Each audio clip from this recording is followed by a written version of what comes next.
everybody. Hi, it's me, MrCreepyPasta. One more big hand for Myuu, the dark cloud, the wonderful.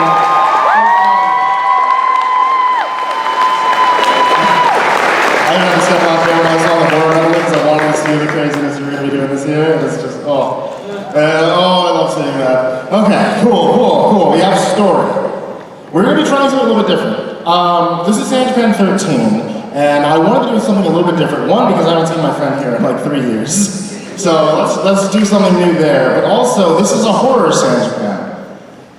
So since this is going to be horror, I didn't want to do the same thing that I've done for every other year that they've had me here, which is always doing like a lesson about how horror is made in 3 parts and do a couple of different ghost stories here and there. What we're going to try, and hopefully works, is we're going to be trying to do one story. It's just going to be one story tonight. It is a long story, but I think this is a fan favorite that I've seen a lot of people mention before that they've really loved. But it's a really dynamic story with a lot of characters. I'm going to try to do all of them here along with you guys. And I'm pretty sure Myuu said that he had something really cool cooked up for background music for this one. Oh, okay. So this is a story by C.K. Walker. And this is a story called Baraska.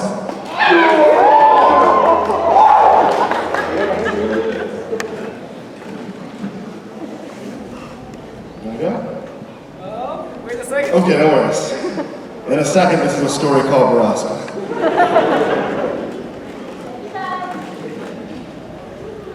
Okay, I'm ready. Okay, cool, yeah. It's a long story, but it's one that you've never heard before. It's a story about a place that dwells on a mountain, a place where bad things happen. You may think you know about the bad things, and you decide that you have it all figured out, but you don't. Because the truth is worse than monsters or men. See, at first I was upset when they told me that we were moving to some little town in the Ozarks. I remember staring at my dinner plate while I listened to my sister throw a temper tantrum, befitting of a 14-year-old at the time. She cried, she pleaded, and then she cursed at my parents. She threw a bowl at my dad, told him that it was his fault. Mom told Whitney to calm down, and she stormed off, slamming every door in the house on the way out. I secretly blamed my dad as well. I'd heard the whispers too. My dad had done something wrong, something bad. And the sheriff's department had reassigned him to some little out-of-the-way county to save face. My parents didn't want me to know this, but I did. I was 9, so it didn't take me too long to warm up to the idea of a change. I mean, it was like an adventure. New house, new school, new friends. Whitney, of course, felt the opposite. Moving to a new school at her age is hard. Moving away from her new boyfriend, however, was even harder. While the rest of us packed up the things and said our goodbyes, Whitney sulked and cried and threatened to run away from home. But a month later, when we pulled up to our new house in Drisking, Missouri, she was sitting right next to me, texting viciously on her phone. Thankfully, we moved over the summer, and I had months of free time to explore the town. And when Dad started his new job at the sheriff's office, Mom drove us around the city, commenting on this and that. The city was much smaller than St. Louis, but it was a lot nicer. I mean, there was no bad areas, and the entire town looked like something you'd see on a postcard. Drisking was built in a mountain valley surrounded by healthy forest land, with walking trails and crystal clear lakes. And I was 9. It was summer, and this was heaven. We'd only been living in Drisking a week or so when our next door neighbor came to introduce themselves, Mr. and Mrs. Landon, and their 10-year-old Kyle. Now while our parents talked and drank mimosas, I watched the Landon's lanky, red-headed son as he hung out in the doorway, sharply eyeing my PS2 in the living room. Do you play? I asked. He shrugged. Not really. Do you want it? I just got taken 4. Kyle glanced at his mom, who had just been handed her 3rd mimosa. Yeah, sure. And that afternoon, with the ease and simplicity of our age, Kyle and I became the best of friends. who spent the cool summer morning outside exploring the Ozarks and the hot afternoons in my living room playing the PS2. He introduced me to the only other kid in the neighborhood our age, a skinny, quiet girl named Kimber. She was shy but friendly and was always up for anything. Kimber kept up with us so well that she quickly became the third wheel in our tricycle. With my dad at work all the time, my mom consumed with her new friendships, and my sister locked away in her room all day. The summer was ours to take, and take it we did. Kyle and Kimber showed me where all the best hiking trails were, where lakes were, and where they were the most accessible by bike, and where the best stores in town were. By the time the first day of school rolled around in September, I knew that I was home. On the last Saturday before school, Kyle and Kimber told me that they were going to take me somewhere special. Somewhere that we hadn't been yet. The triple tree. What's a triple tree? I asked. Oh, it's totally awesome. It's this totally huge tree house out in the woods, Kyle said. Whatever, Kyle, come on. You guys, if there's a freaking tree house, would you at least show it to me already? Nah, we would've. Kyle shook his head. There's a ceremony for first-timers and everything. Now, Kimber nodded eagerly in agreement, her dark orange curls bouncing off of her tiny shoulders. Yep, it's true, Sam. If you enter the treehouse without the proper ceremony, you'll disappear and then you'll die. My face fell. Now I knew they were making fun of me. That's a lie. You guys are lying to me. No, we're not, Kimber insisted. Yeah, we'll show you. We just have to get a knife for the ceremony, and then we'll go. Hang on, why do you need a knife? Is it a blood ceremony? No way, Kimber promised. You just have to say some words, and then you carve your name into the triple tree. Yeah, it takes like 1 minute, Kyle agreed. And it's a really cool treehouse? I asked. Oh yeah, Kyle promised. Okay, I guess. I'll do it then. Kyle insisted on using the same knife that he used for his own ceremony, but we paid a price to get it. Mrs. Landy just happened to be at home with her youngest son, Parker, and despite Kyle's many objections, his mother insisted that we take his 6-year-old brother with him. Mom, we're just gonna go to the tree house. It's only for older kids. Parker can't go. I don't care if you're gonna go see the Exorcist movie marathon. You're taking your brother with you. I need a break. Kyle, can you understand that? And I'm sure that your friends won't mind. She flashed Kimber and me a challenging look. Right? Not at all. I nodded in agreement. Kyle made a loud, dramatic sigh, and then called his brother. Parker, put your shoes on, we're leaving now. I met the youngest Landy several times before. Found that he was unlike his older brother in looks and in disposition. While Kyle was a wild, excitable fireball with hair to match, I found Parker to be an anxious, fidgety boy with small eyes and dark brown hair. We got on our bikes and made our way to a lesser-known hiking trail a few miles away.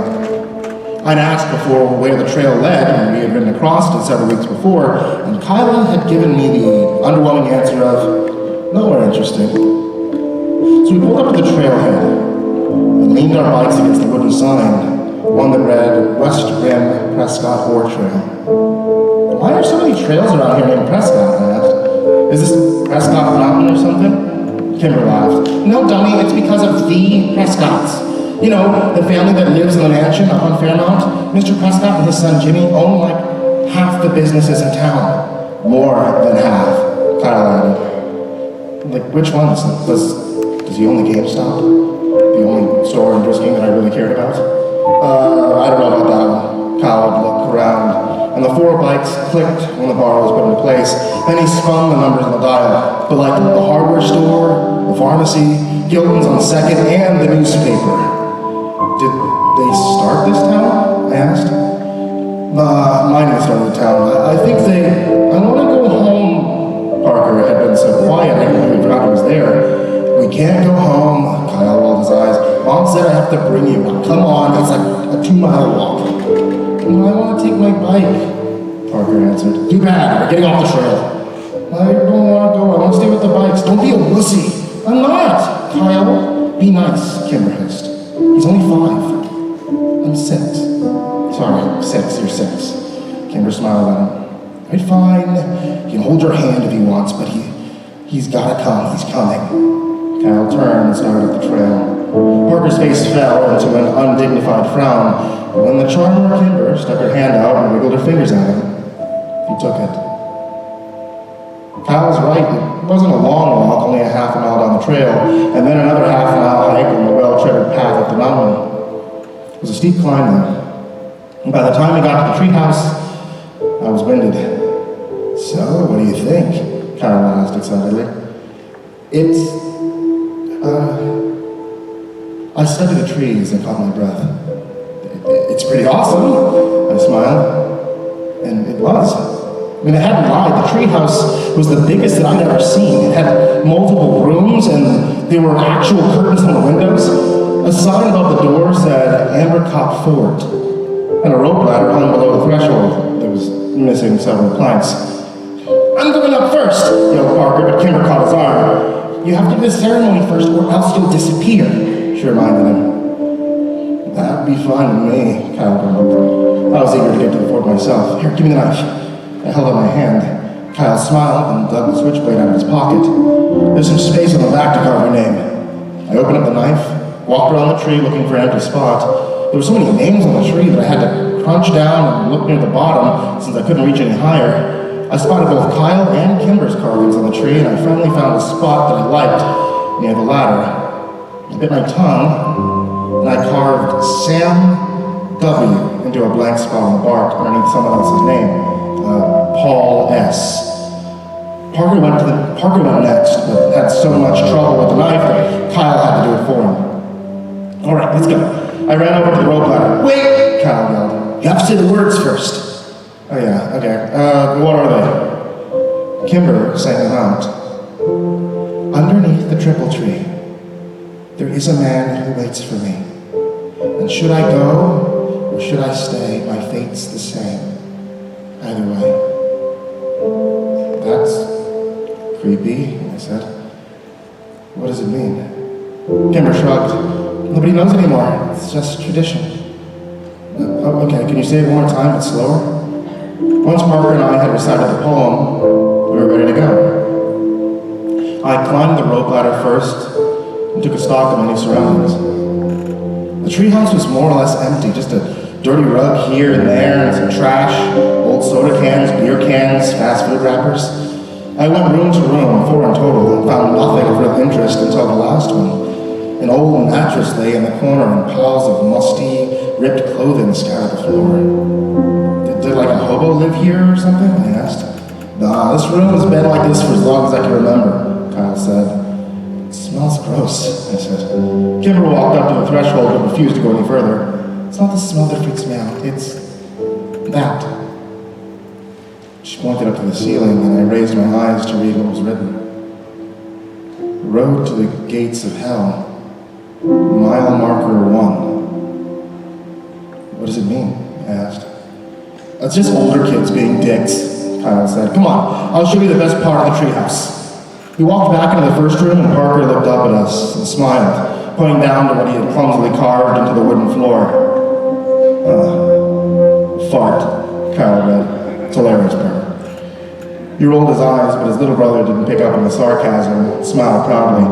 Kimber sat down on the floor next to Parker, and I sat on his other side. Kyle took the knife from his brother, then walked across the room and wedged the blade between 2 planks in the wooden wall. He pushed, and the board gave way, opening up a small secret compartment in the wall. Kyle took something out and pushed the plank back until it was flush with the others.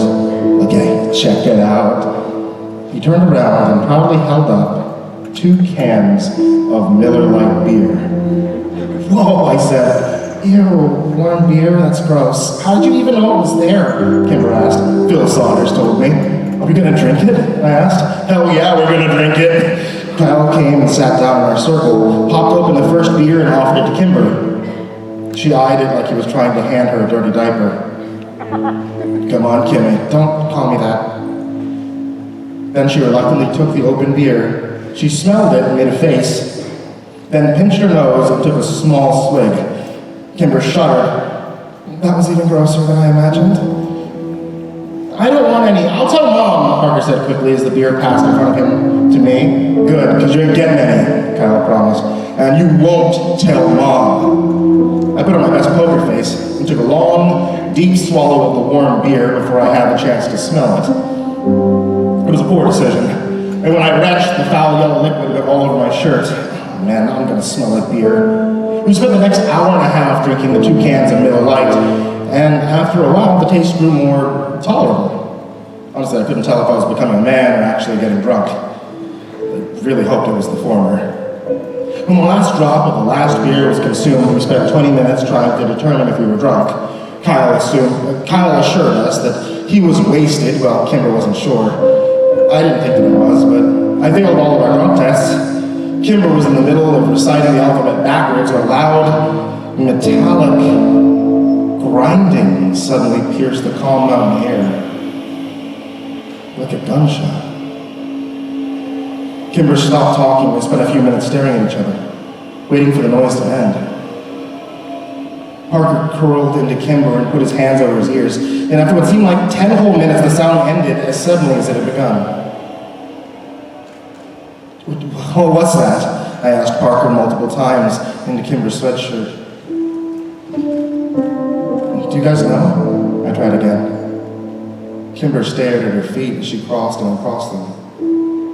"Well, it's nothing," Kyle answered finally. "We hear it sometimes in town. It's not a big deal, it's louder up here." "Well, what's been making that sound?"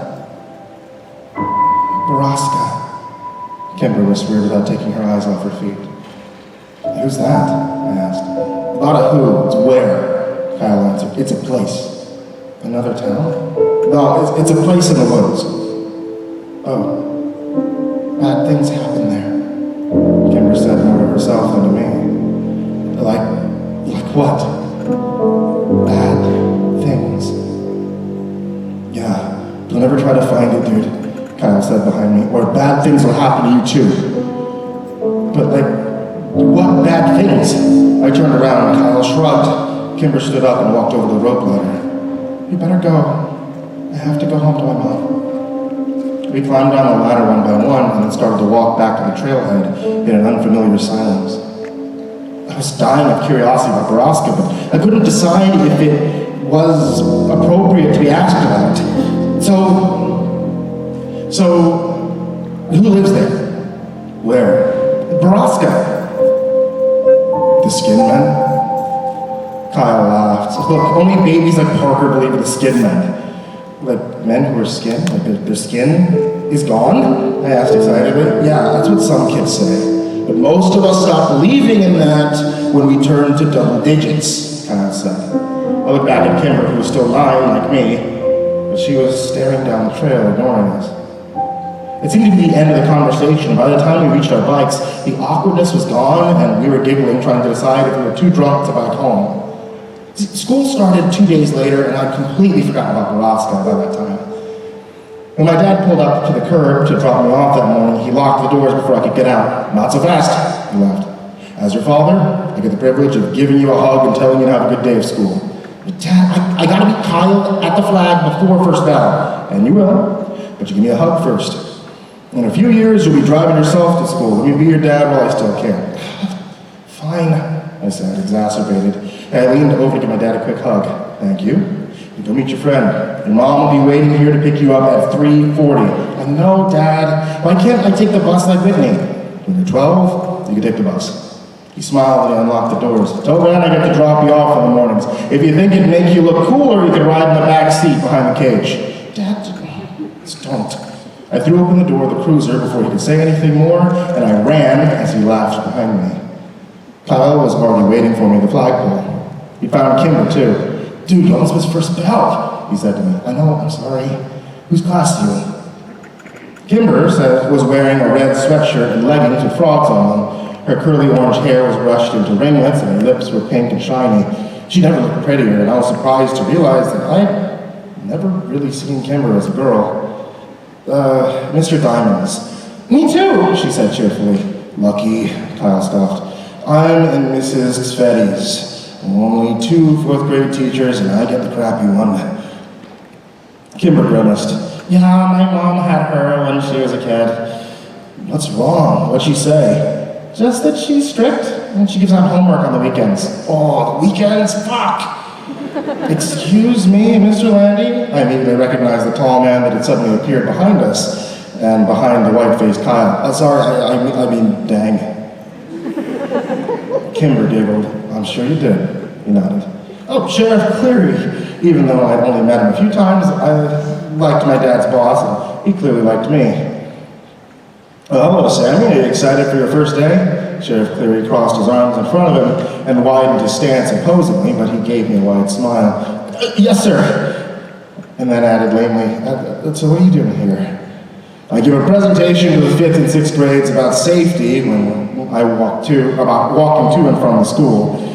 Yeah, gives it every year, Kyle muttered. Cool. I smiled.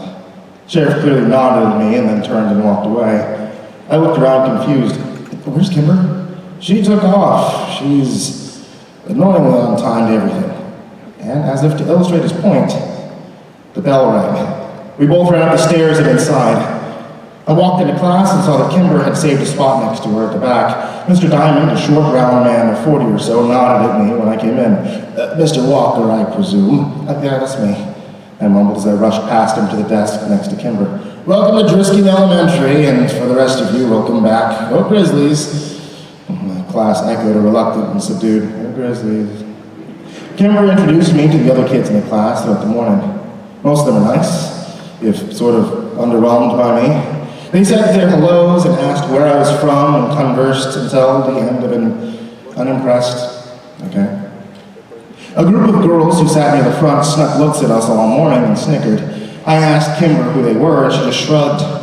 During our second break, they came over to talk to me. Are you friends with Kimber? A tall, dark-haired girl asked me. Yeah, I answered and looked over at Kimber. She was watching me with worried eyes. Are you related to her? No?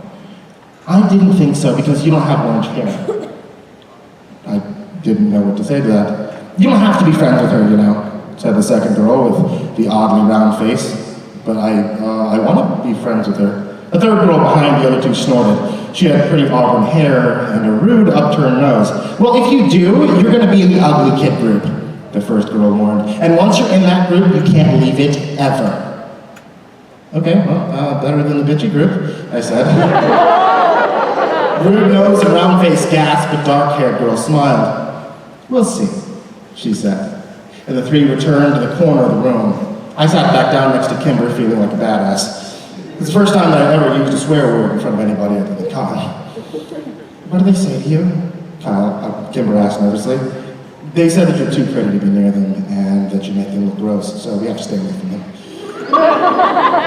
Liar, Kimber answered, but I could tell that she was smiling. We met Kyle in the cafeteria at lunch, and he had nothing but bad things to say about Mrs. Sveti.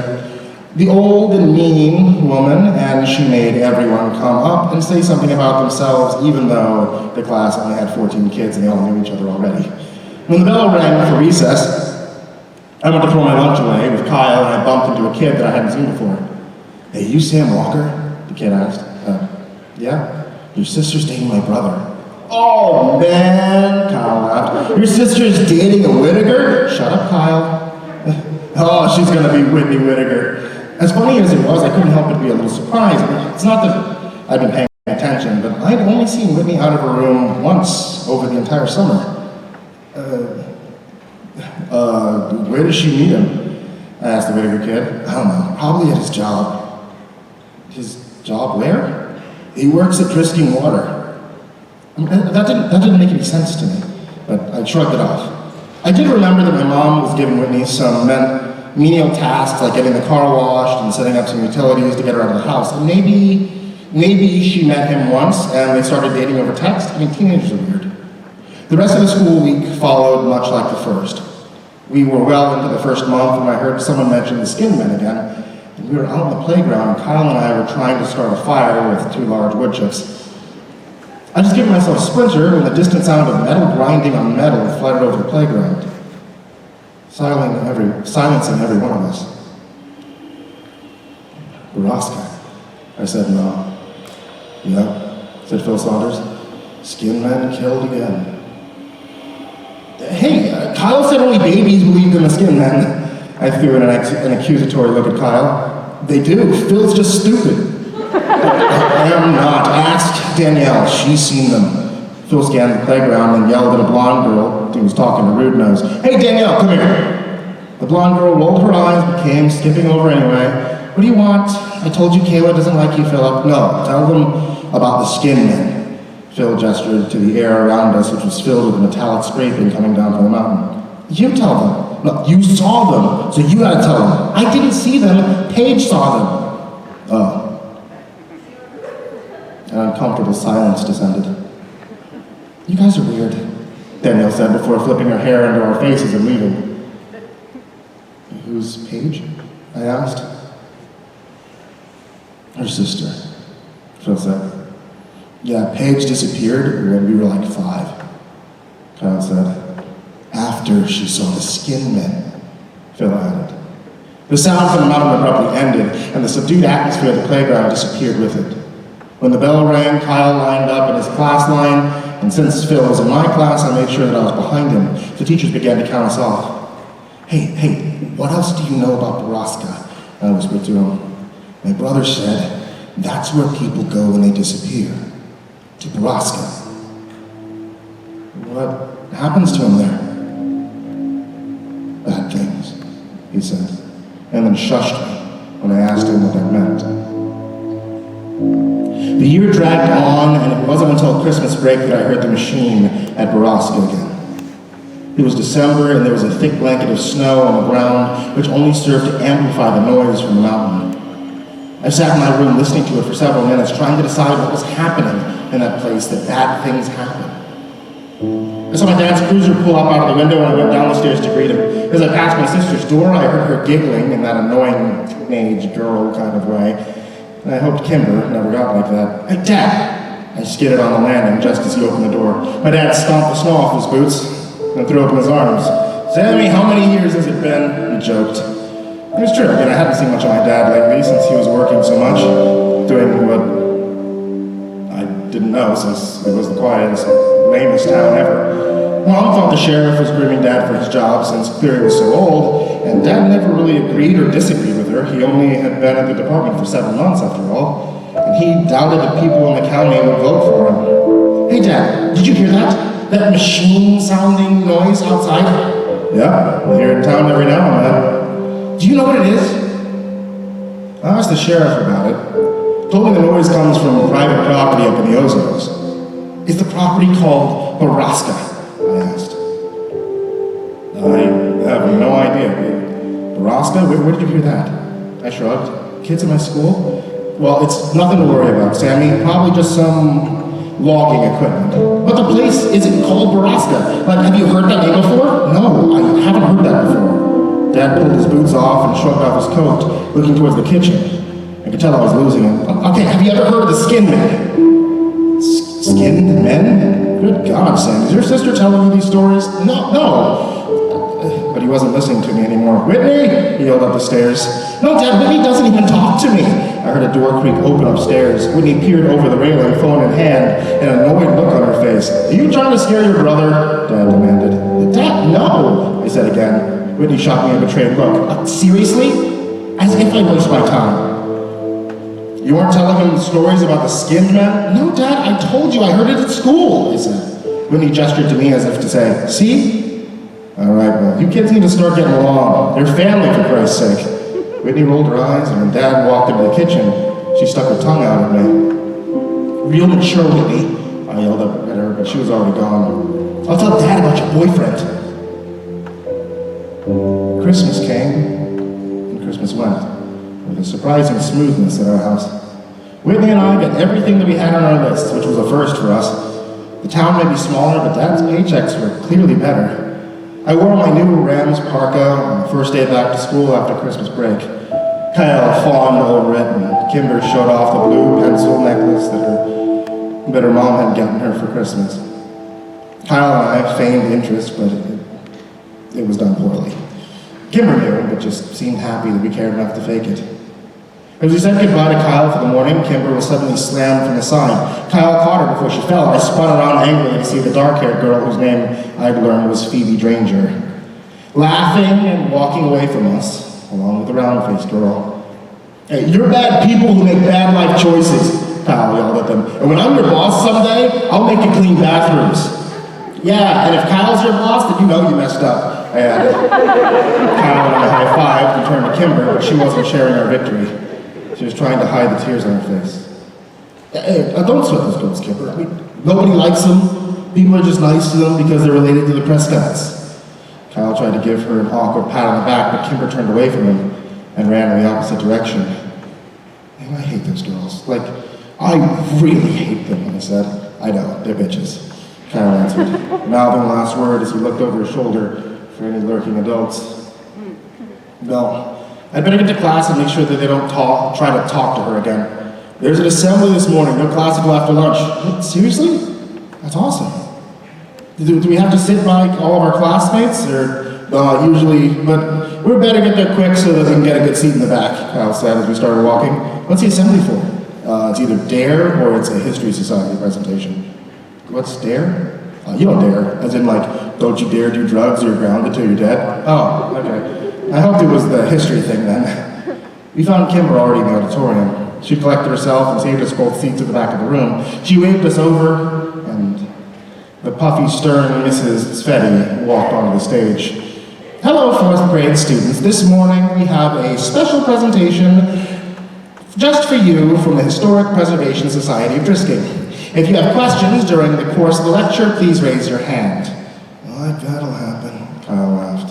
Now, I will introduce you to Mr. Wyatt Dowding, Mrs. Catherine Scanlon, and of course, Mr. James Prescott. What? Jimmy Prescott? Not his dad? That's so weird.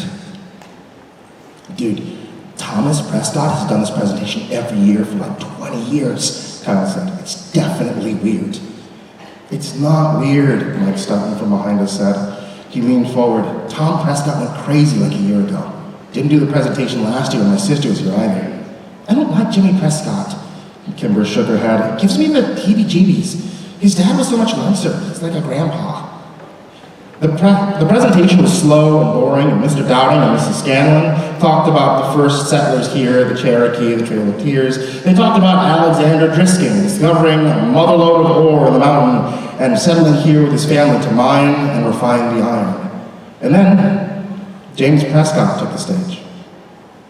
And from there, he was telling the story of his family's early journey to the town and their role in revitalizing Drisking itself in the late 50s.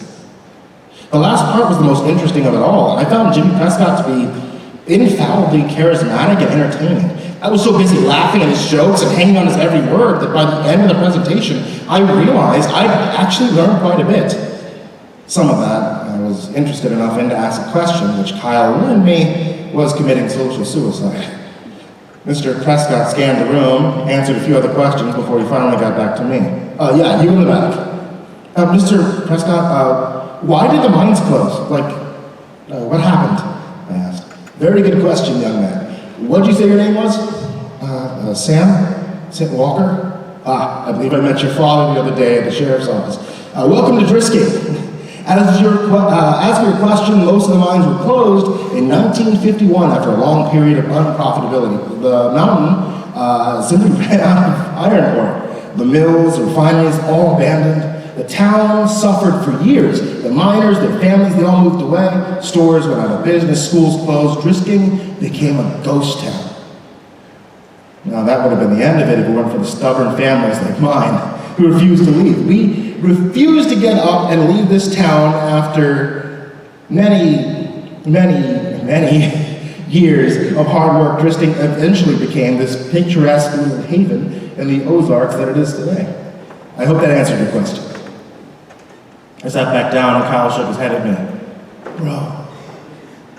The assembly suffered through another 15 minutes of awkward Q&A until Mrs. Sveti finally cut us all loose. We were released in the cafeteria to wait for lunch lines to open. Kyle, Kimber, and I sat in our usual corner. That was so boring, Kyle whined. When are they going to figure out that no one cares about Drisking's history? But seriously, I fell asleep like 3 times. Kimber nudged me. Sam seemed to care, she teased. I just wanted to know about the mines. I mean, mines are creepy, that's all. Yeah, but all our mines are blown up. You can't go in them anymore, Kyle said. Blown up? I asked. Kimber nodded. Some kids died after going into the mines, and the city set off some controlled blasts to implode the caverns. At least that's what my mom says. They messed up though, and I heard they blew up the water table, or they poisoned it or something. What? How'd you know that? Kyle asked. Kimber shrugged. Heard my dad talking about it. Do they use, like, C4 or something? I guess. Wait, so, like, we're all gonna drink the water, so we have C4 in our bodies and we could just explode in any minute? Kyle said. Do you think that's what happened to all the missing people? I asked him. Just sit there and then one day, boom? Yeah, dude. Kyle grabbed my shoulders. And that's where the skin men come from. I made the international symbol of mind blown. We all laughed hysterically. You guys are dumb. Kimber rolled her eyes, but then she laughed when Kyle fell on the floor pretending that he was exploding. I remember thinking in that moment that I was happy. I was happy here in Driskin with these two people. Happier than I'd ever been anywhere else. It was the last truly happy moment I ever had. Less than an hour later, Mr. Diamond's phone rang and he exchanged a few quiet words with the person on the other end. His eyes flicked up to my desk and it was hard to be surprised then when he hung up and asked me to come up to the front. But when I got there, he told me that my mom was waiting for me in the office and I was going to go home for the day. I traded a confused and worried look with Kimber and then I packed up my backpack, I went to the office, and when I got there, my mom was crying. We drove home in strained silence. I was too afraid to ask what was wrong. Mom parked the car a block from our house, which was blocked in by several police cars. When an explanation didn't come, I broke the silence myself. Is it Dad? I asked quietly, holding back tears. No, honey, Dad's fine. Then what happened? Whitney never made it to school this morning. Her mom broke over my sister's name. Oh, no, Mom, I think she just ditched, I said quickly. I saw her leave this morning, and it was like really early, like 6, and she was with her friends, Pete Whittaker and that kid, Taylor. We know about that, Sam. But they made it to school, and Whitney wasn't with them. They said that she wanted to stop at the Circle K near Driscoll High, so they left her there, and no one has seen her since. Well, my brain struggled to come up with an explanation.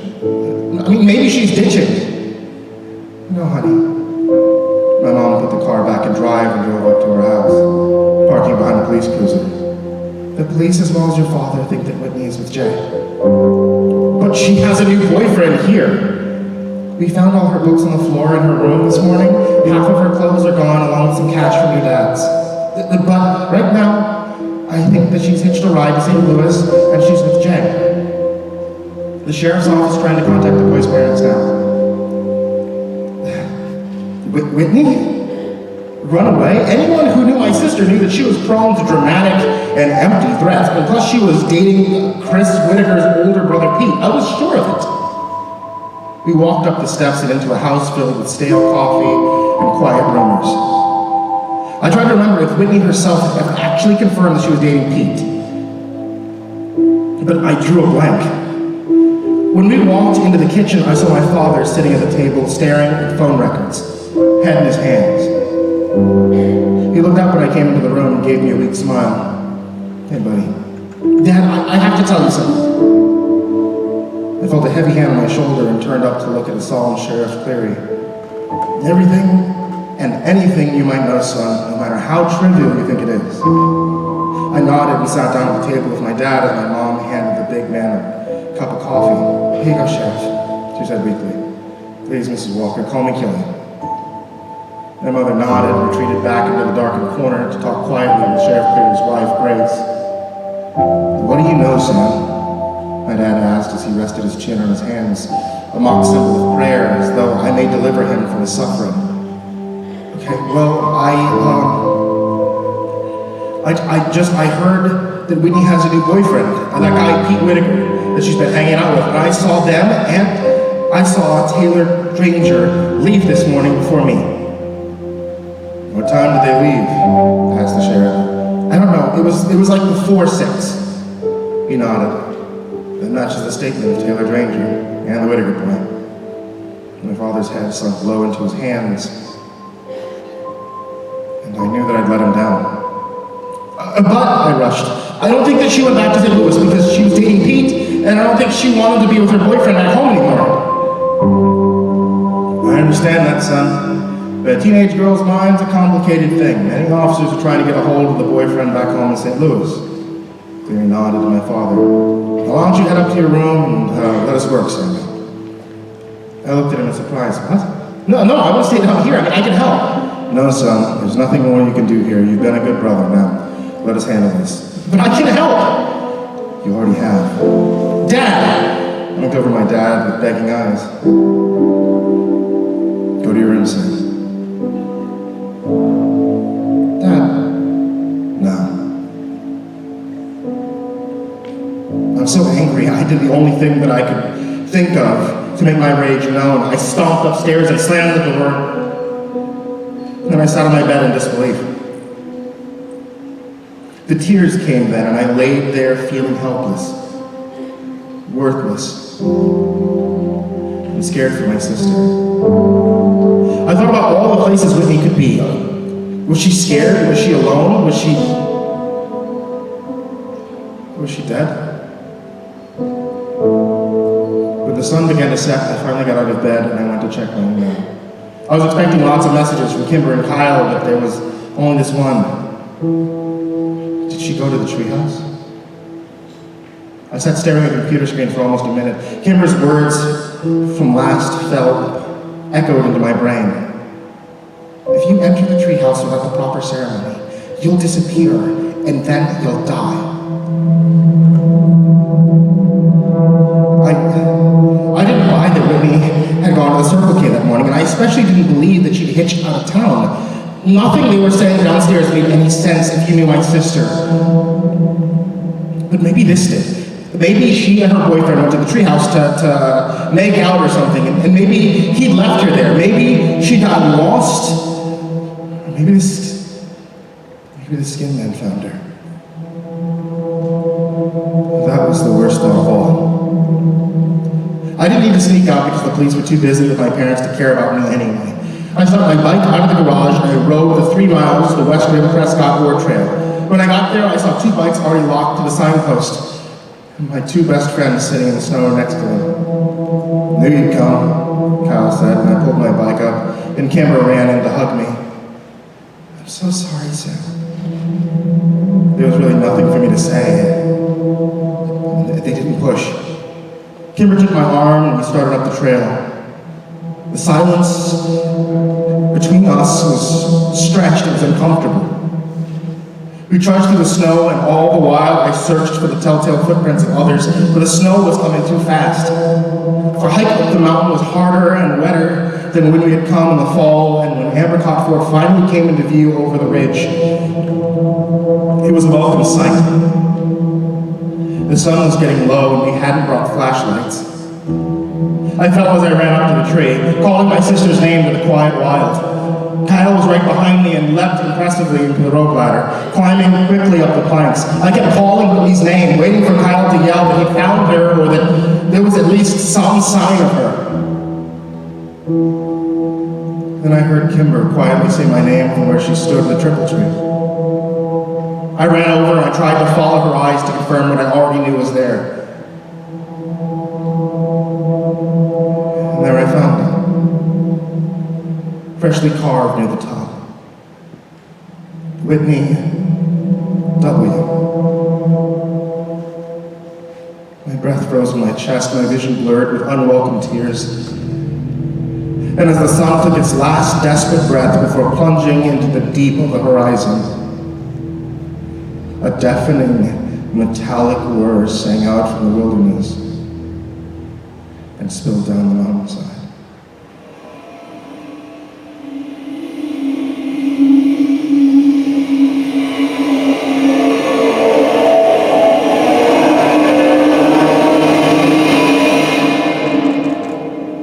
Thank you guys so much. That was Baraska.